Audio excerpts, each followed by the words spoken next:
He has surpassed $1 million in competitive Fortnite earnings, making him the 5th person in the world to cross this milestone. He pulled it off in the most recent evaluation cup with his duo Pollo, where they won back-to-back-to-back games in the opens with over 20 eliminations in each match, as well as winning a match in the finals, which helped him secure that $1 million milestone. We're going to be checking out their end game wins, as well as the match that officially earned him the $1 million. All right, so right off the bat, one thing you're going to notice is they already have 17 eliminations as they approach moving zones. Every single match that they won, they ended up with over 20 elims. So they are playing out of their mind. And this kind of reminds me of their Chapter 5 run, where they had that perfect cash cup game where they won 6 for 6 of their matches, because they actually ended up winning 3 out of 4 of these games, and they almost went back to back to back to back. But end up just coming in short during the opens. They're playing extremely well and consistent. Honestly, if you made a prediction that they're going to win this FNCS, it's very hard not to believe that, as much as I want Clicks to win, and I want to see Clicks win.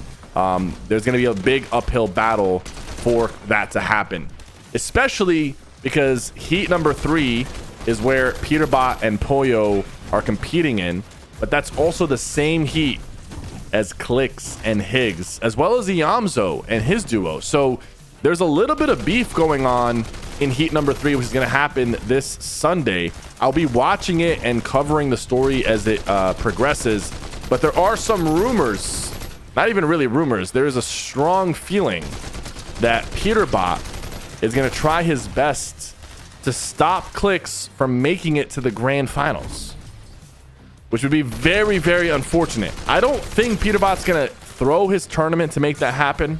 I think Peterbot still cares about winning, but something about the way Peter has been moving lately tells me that he would prefer for Clicks to lose than for him to win. Like, he's won enough. He doesn't want to see Clicks win. This refresh right here from Peter, he's not quite able to secure the knock, but I'm assuming he's not going to let them go down easy. He wants that refresh. They've got 19 elims. He finds another player right here, stands on his cone, side piece, catches him, going for the refresh again. Honestly, when I watch these guys play, Peter and Pollo specifically, it feels like they're moving around so confidently, and like there's no threat. There's no threat. It's either a combination of them being so confident that the other players are scared, or these guys, they know they're in their game and they know they're on the high ground, and nobody wants to fight Peter and Pollo on the high ground.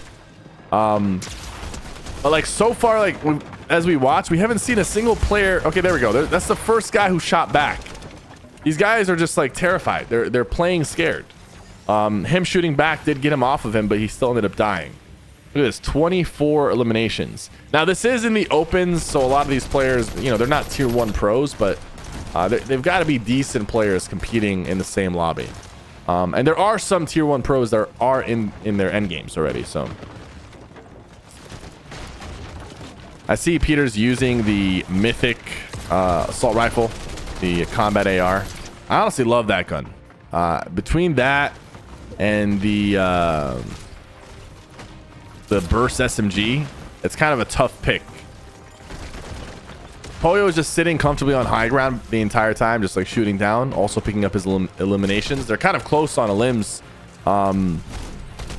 Another reason why you can't disrespect Pollo. Pollo is not getting carried by Peter. Are there times where Peter carries Pollo in certain end games? We've seen it happen at globals, but I do believe that Pollo is the best teammate for Peter and his play style, and both of them are just absolute demons, so that they're able to kind of operate as solo players when needed, and as duo players, you know, whenever that's needed as well. Honestly, it's rarely ever needed. So far, this entire end game has been 2 players just kind of running around, killing people left and right. So this end game's happening. It's a final 2v2. Pollo's fighting. They're both on the low ground now. Peterbot kind of gave up the low ground. He's got the shoddy. The replay was kind of bugged there, but it seemed like an easy 2v2 to finish out that first win. Let's jump into their second win. Okay, so for the second game, we're actually going to jump in with Poyo and show you guys a little bit of Poyo action. So far, they have 22 eliminations going into moving zones. They're getting a ton of kills early game and mid game. And keep in mind, this is regular battle royale, right? This is not reload. They're not farming kills on players. They're just literally killing a quarter of a lobby before endgame starts. They're just that dominant. The opens is pretty much just a warm-up for them. Poyo picks up a quick elim. We're seeing the burst SMG in action.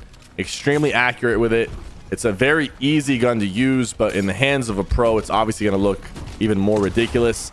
The awareness right there to see that player, catch him for the refresh.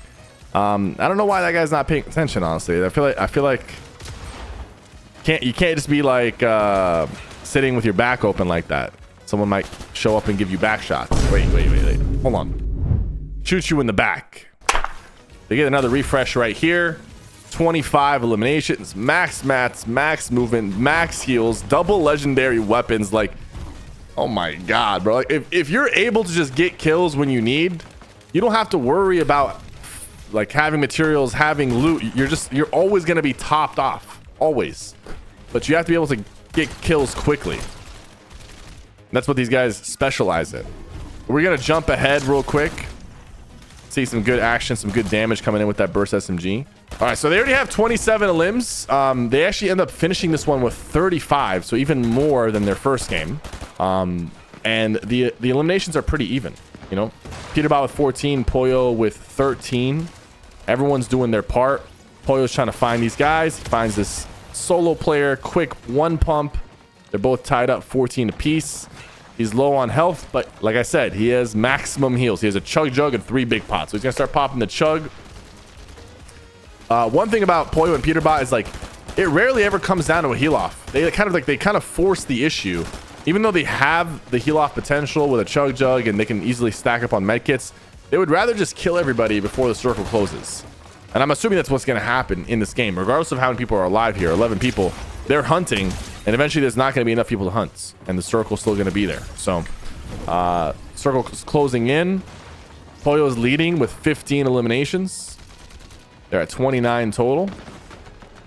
Hearing shots left and right. Poyo dropping on the right side. Catches that guy with a quick pump. Very precise. Sees another guy hanging out, but he's going to take some damage. He's going to go back up. It's okay. We've got 3 big pots. And we've got Peterbot splashing us up. Peterbot's not a selfish player. He will come in and help his teammate when needed. Poyo and Peter back and forth.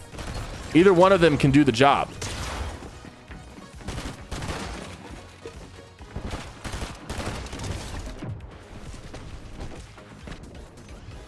That was just so easy. 35 eliminated. I don't even know what I was watching at the end. It's just like people just running to their death. Listen, every time I make a video about Peterbot, like I get a lot of the glaze comments. I get it. I think it's maybe like a trend in the competitive scene to just say like glaze. But like, what are we watching, guys? Like, are we watching the same thing? This is dominance on another level. This is dominance on another level, and you can't deny that. Okay, so in game number 3, Poyo actually pops off, and he has a lot more kills than Peterbot. He has 13, but Peterbot's going to get most of his kills here in this end game. And like I said, this is their 3rd win in a row out of 5 games. And I'll tell you how game number 4 and game number 5 went. But before we do that, let's see how Peter's going to help Poyo finish this match out. This time he is using the burst SMG. And I'm seeing he seems to be opting for the iron pump shotgun. I don't know if he'd rather use the new season shotgun if he had the option for it.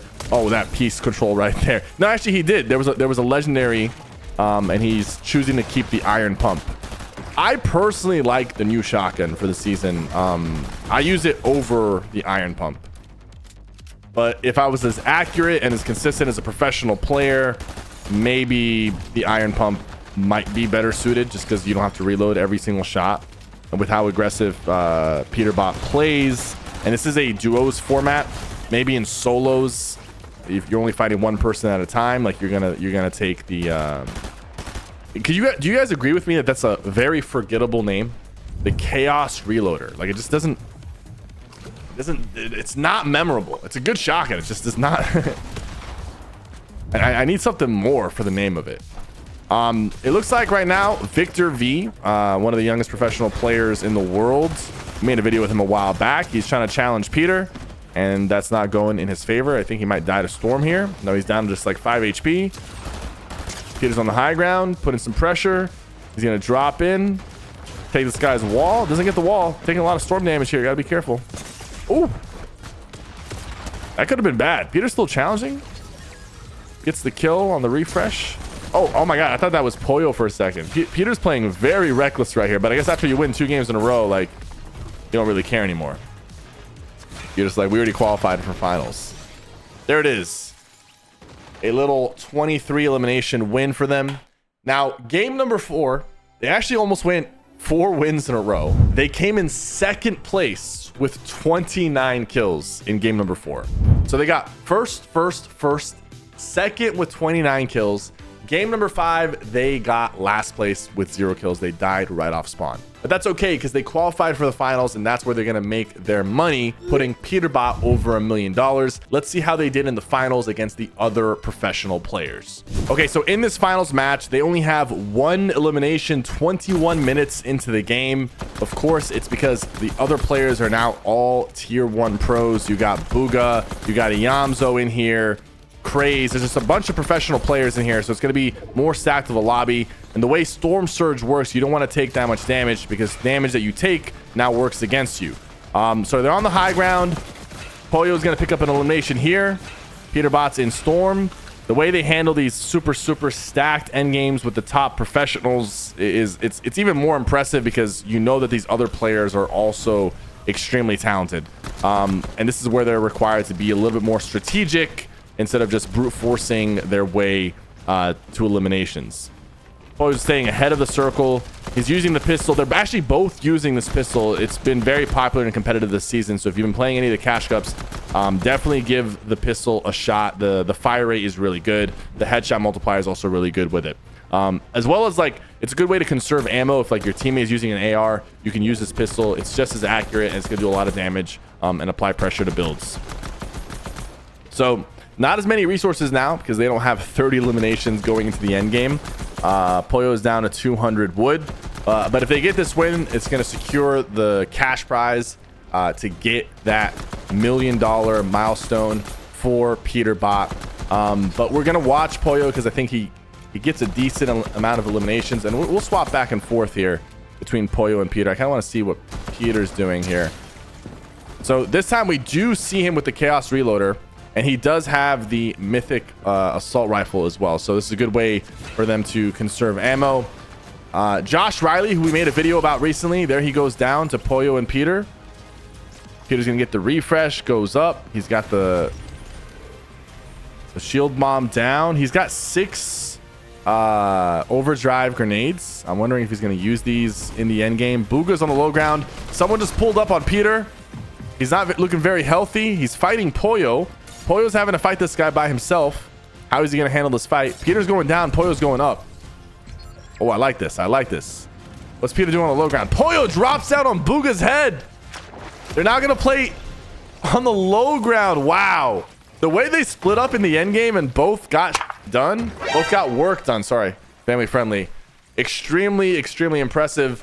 Guys, there it is. Now, if you look at Peterbot's Fortnite tracker, officially $1,285,000 earned. Extremely impressive. Peterbot is what, 17, 18 years old. He's only been competing for about 4 years now, almost 5, and he has officially passed $1 million earned, making him the 5th player in the world to earn over $1 million in competitive Fortnite tournaments. Extremely impressive. Congratulations to Peterbot. Excited to see what goes down this Sunday between Peterbot and Clicks both being in the same heat.